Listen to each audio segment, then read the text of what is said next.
Hello friends, welcome to my channel more education junction.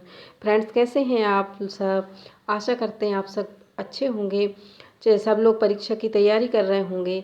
ठीक है। MP TET और जो टेट एग्ज़ाम है फ्रेंड्स, उनमें जो वनस्पति जगत है इससे क्वेश्चन आते हैं। तो जो इम्पॉर्टेंट वनस्पति जगत जिनसे क्वेश्चन बनते हैं, आज हम उनके बारे में पढ़ेंगे। चलिए तो स्टार्ट करते हैं। वनस्पति जगत फ्रेंड्स, सबसे पहले वनस्पति जगत में जैसे है रेगिस्तानी ओक। क्वेश्चन पूछ लिया जाता है कि रेगिस्तानी ओक कहाँ पाया जाता है। ठीक है फ्रेंड्स। तो जो रेगिस्तानी ओक है फ्रेंड्स, यह पाया जाता है ऑस्ट्रेलिया में। ठीक है, ऑस्ट्रेलिया में पाया जाता है फ्रेंड्स। और इसे आतंकवादी भी कहा जाता है क्योंकि यह जो रेगिस्तानी जगह पर पाया जाता है। ठीक है। जैसे हमारे यहाँ पर जो भारत में पाया जाता है या राजस्थान में पाया जाता है। ठीक। तो आपको सिर्फ इतना याद रखना है कि रेगिस्तानी ओक विश्व में कहाँ पाया जाता है। तो विश्व में यह पाया जाता है ऑस्ट्रेलिया में। सबसे अधिक पाया जाता है ऑस्ट्रेलिया में, और फिर उसके बाद में यदि भारत में पूछ लिया जाए तो यह पाया जाता है हमारे राजस्थान में। चलिए नेक्स्ट पर आते हैं।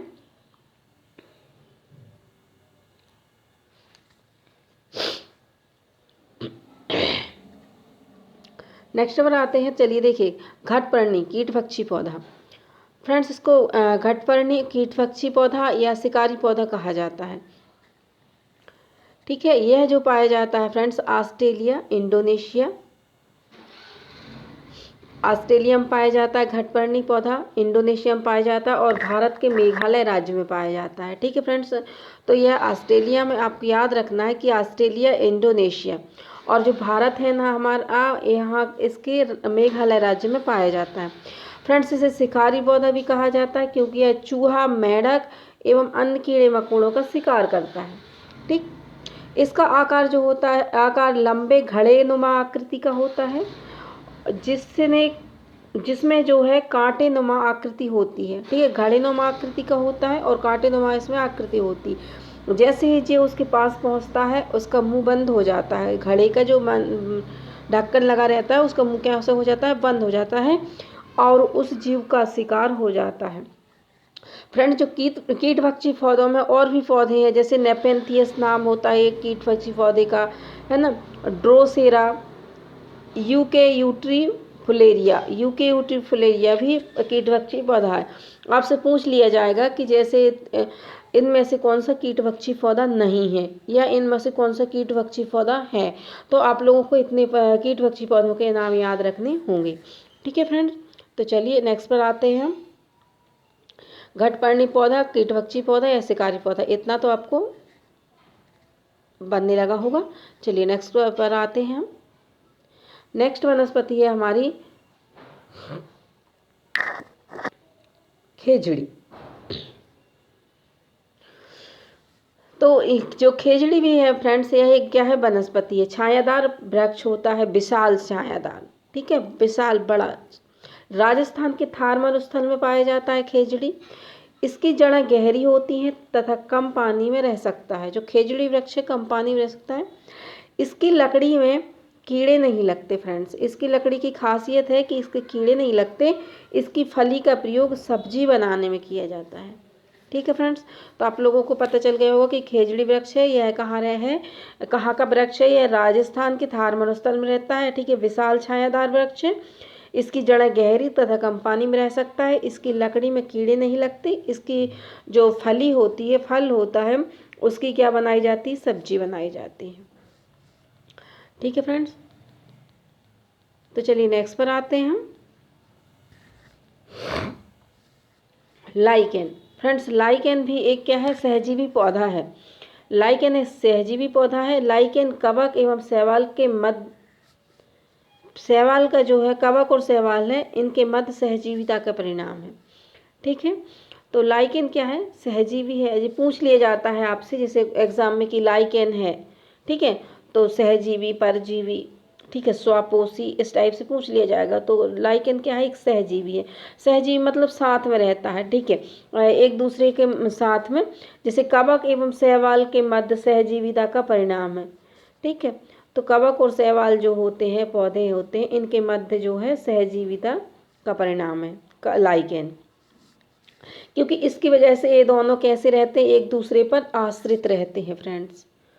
कवक और जो शैवाल हैं एक लाइकेन की वनस्पति के मध्य सहजीविता का कार्य करती है, एक दूसरे के ऊपर ये दोनों डिपेंड करते हैं, कवक और शैवाल। चलिए नेक्स्ट पर आते हैं,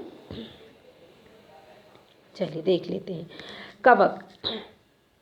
फ्रेंड्स जो कवक है सफ़ेद रंग का होता है,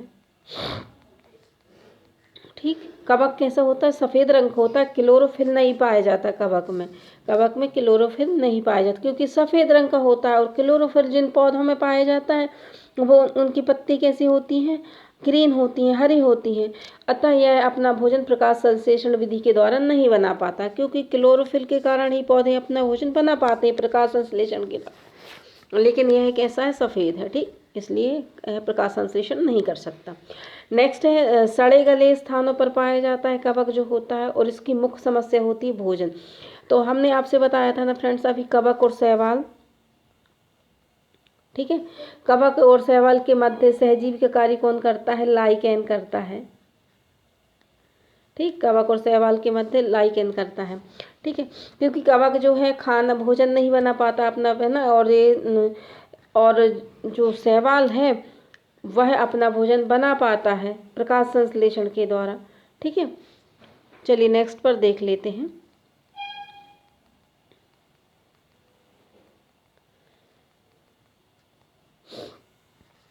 ताजमहल। फ्रेंड्स ताजमहल में जो है, ताजमहल मथुरा तेल शोधकशाला से निकलने वाली SO2 के कारण कैसा पड़ जाता है, पीला। SO2, ठीक, SO2 के कारण पीला पड़ जाता है। तो ताजमहल के बाजू से है ना मथुरा तेल शोधकशाला है, तो उससे SO2 निकलती है और इसके कारण ताजमहल कैसा पड़ रहा है, पीला पड़ रहा है। SO2 अम्ल वर्षा के लिए उत्तरदायी होता है, इसे स्टोन कैंसर भी कहते हैं। फ्रेंड्स आज क्वेश्चन पूछा जाता है कि स्टोन कैंसर है, तो आप लोग यदि आपने पढ़ा होगा तो स्टोन कैंसर किसको बोलते हैं, SO2 को। ताजमहल के चारों ओर लाइकेन लगाया जाता है। यह पूछ लिया जाएगा कि SO2 से बचने के लिए ताजमहल के चारों ओर कौन सी वनस्पति लगाई गई है, तो लाइकेन लगाया गया है, ताकि अम्ल वर्षा या वातावरण में SO2 की बढ़ोतरी का पता चलता रहे। तो देखिए फ्रेंड, यदि लाइकेन लगी रहती है, ठीक है, तो लाइकेन कैसी पड़ने लगती है, हरी रहती है लाइकेन। और यदि लाइकेन सफ़ेद पड़ने लगती, पीली पड़ने लगती है, तो उससे पता चलने लगता है कि यहाँ पर SO2 की मात्रा क्या हो गई है, ज़्यादा हो गई है, ठीक है। SO2 की मात्रा बढ़ोतरी का पता चलने लगता है। तो आप लोग इतने फैक्ट्स याद रखिएगा कि SO2 के कारण जो है वो ताजमहल कैसा पड़ रहा है, पीला पड़ रहा है, इसको स्टोन कैंसर कहा जाता है। और ताजमहल के चारों तरफ लाइकेन लगाया गया है, जिससे अम्ल वर्षा जिससे SO2 वातावरण में बढ़ोतरी का पता चलता रहे, ठीक है फ्रेंड्स। तो उसको क्या होता है, कंट्रोल कर लिया जाता है। चलिए नेक्स्ट पर देखते हैं, पीपल।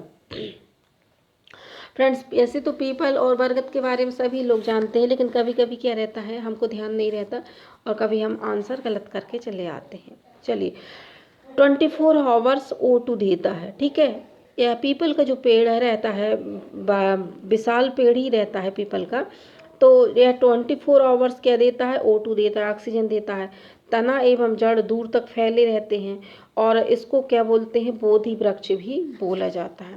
फ्रेंड्स तना और जड़ें जो होती हैं पीपल की, वह जमीन के अंदर दूर तक फैली होती हैं, ठीक है, क्योंकि यह पेड़ जो होता है वो विशाल होता है, तो इसकी जड़ें बहुत गहरी फैली हुई होती हैं और इसको बोधि वृक्ष भी कहा जाता है।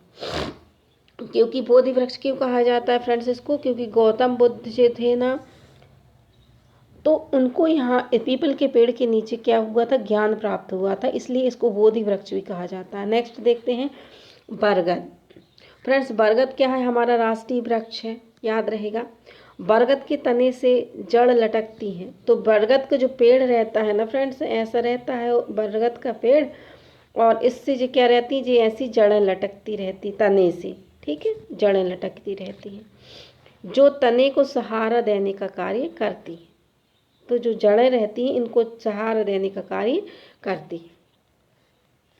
चलिए, तो फ्रेंड्स इन दोनों में से सिर्फ एक आप लोग जैसे पीपल और बरगद में कभी कभी क्या होता है, कंफ्यूज हो जाते हैं कि यार पीपल और बरगद का पेड़ दोनों एक जैसे लगते हैं, है ना, मतलब विशाल में तो दोनों एक जैसे लगते हैं।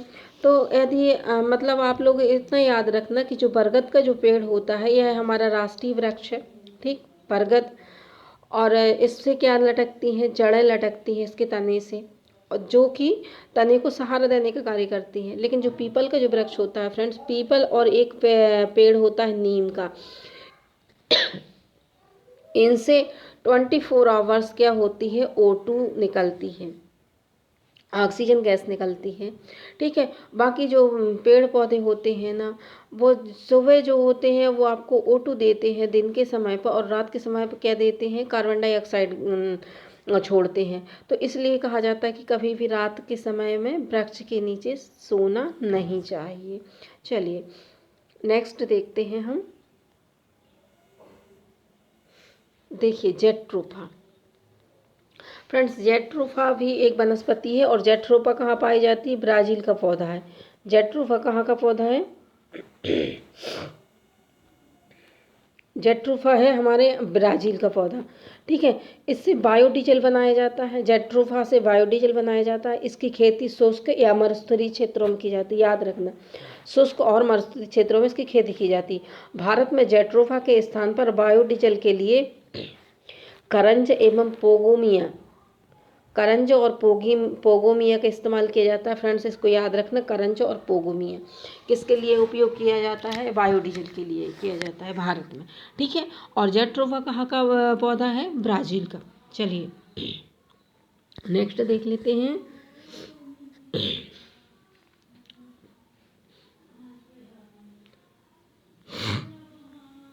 नेक्स्ट देखते हैं फ्रेंड्स यूकेलिप्टिस, ठीक है। यूकेलिप्टिस एक पौधा है, यह यूकेलिप्टिस ऑस्ट्रेलिया का वृक्ष है, ठीक है फ्रेंड्स। यूकेलिप्टिस हमने एक और पढ़ा था ना, ऑस्ट्रेलिया का पौधा, उसको बुक पढ़ा था, ओक पढ़ा था, है ना, तो जो ऑस्ट्रेलिया में पाया जाता है।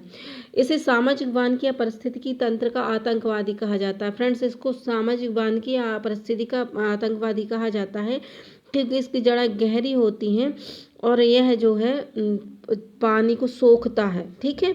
तो एक दिन में लगभग 40 लीटर जल अपव्यय करता है, मतलब यह पानी को इतना सोख लेता है, तो इसलिए आतंकवादी परिस्थितिकी तंत्र का आतंकवादी इसको कहा जाता है। फ्रेंड्स 1976 में याद रखना आप कि 1976 में सामाजिकी वानिकी कार्यक्रम के तहत इसे भारत में लाया गया था।